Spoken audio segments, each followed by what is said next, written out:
again. This is Lew White with Torah Institute. You can learn quite a bit from reading Scripture, but if your teachers have taught you to misinterpret words, that's not good. There's a lot of figures of speech, and the abstract level is a little bit different from the concrete level. A lot of people maybe misapply a Hebrew term or phrase and use it uniformly throughout the Scriptures, and it's not possible to do that without looking at the context. It's just like our words, you know. Anyway, this is available, these articles that I've written that you can download from lamblegacyfoundation.com. They're little 4-page tracts. You can print them yourself on a piece of paper, one piece of paper. They're usually arranged in 4 pages, and it's enough to cover most subjects fairly well. And there's little headings and things. And I'd like to read just part of this because I don't want to bore you to death, but it's the concept of Hebrew idioms. You have to unlock the meaning, and the context will give you that. Yahushua's own disciples basically were confused by the things that he was teaching too, because they didn't understand him. But you can get these also from us at Torah Institute, or Torah Institute. It's called TorahZone.net, and it comes on a disc. You can get like every article I've written in the last 35 years, and you know. But you can download them for free, you know, if you want to. I want to read part of this one today. You can fold these things up in your pocket and just have them ready to whip out and hand to somebody. Like, what? This is the Steeple People article. And it just folds up into this little, Oh, look at this. Looks like some kind of nightmare, doesn't it? Anyway, these fertility pillars, they're everywhere. And you can go, hey, look at that, there's a circus. And the performers are in there, you know, to mislead you. And they don't understand these idioms either.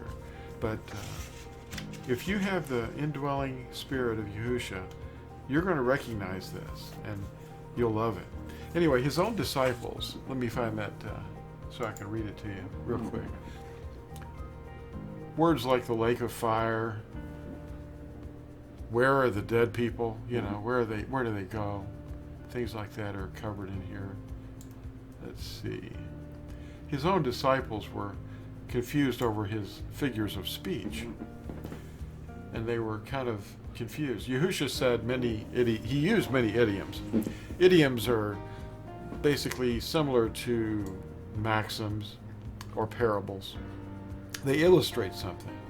A maxim is a brief expression of a general truth or a rule of conduct.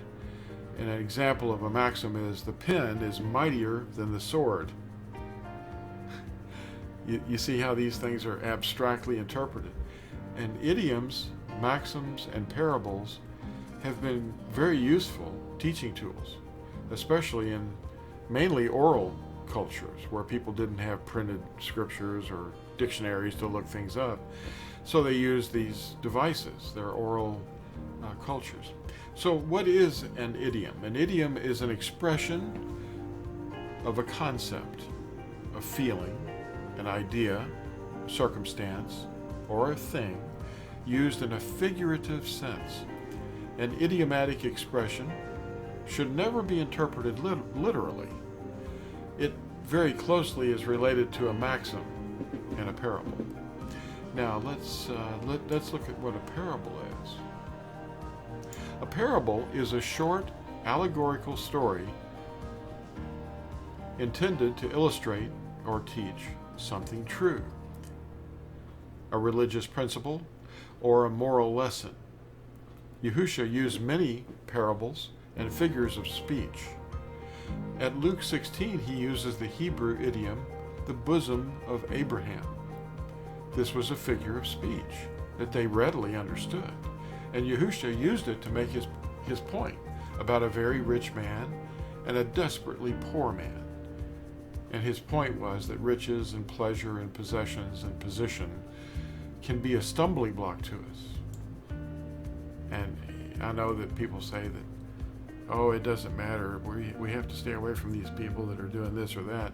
Well, maybe we're sent to them and we're supposed to show them kindness. And when they persecute us, we just simply forgive them. Now, here's what his disciples said. He said they were confused, and they were misunderstanding some things he was saying, and they asked him to clarify. His Nazarene followers knew that he was using these figures of speech, and in one place they pointed this out.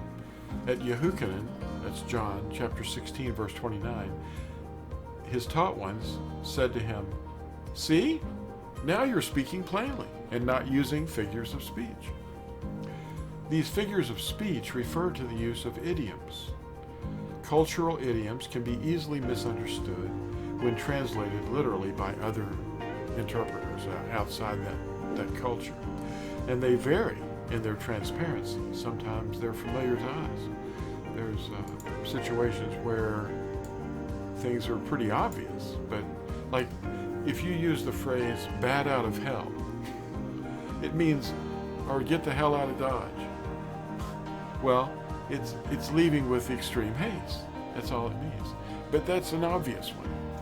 But if you're feeling under the weather, well, we kind of get that. But it isn't the weather that we're under. You may be influenced by that. But, you know, if we're in the same boat, we may not really be in a boat, you know? If you're in the same boat with someone, that means you're in the same situation together. See, these things are explained in here, and I'm bringing these out. I'm reading them from the screen next to the camera here, but if you heap coals of fire on someone's head, what does that mean? Well, it's explained in here from that culture. Anyway, Catholicism was really confused by these things because they were speaking Latin, and the Greek culture before that was misunderstanding things. To be caught red-handed, it might be that you're caught in the act of murder because the blood's on your hands. But the actual phrase, to be caught red-handed, it can be misunderstood by other cultures. Doesn't always mean your hands are red. You have to explain it to them. That's why you don't want to start out with figures of speech when you're trying to train somebody how to speak English, because English is a very complex language, flying off the handle. Some of these newscasters are so confusing. I was telling Phyllis the other day, it was like they were using maxims and idioms and figures of speech, and they can form sentences and say absolutely nothing, but fill up the airwaves with nothing. You know, I hope I'm not doing that here. But anyway, this article is I'm just trying to point you in this brief video to pick this up at lamblegacyfoundation.com or torazone.net. You can download them from either one for free. And you might have to register, of course, but we're not going to use your name or email to load up your email with spam. Anyway, I hope you've enjoyed some of this, and I hope that you will consider carrying some of these around with you. And here's our last video. It's called Steeple People, and you ought to look that up on YouTube. It should be, you know, pretty interesting for you. Thanks a lot for watching this, and we'll be talking to you all later. Please like and subscribe if you haven't already.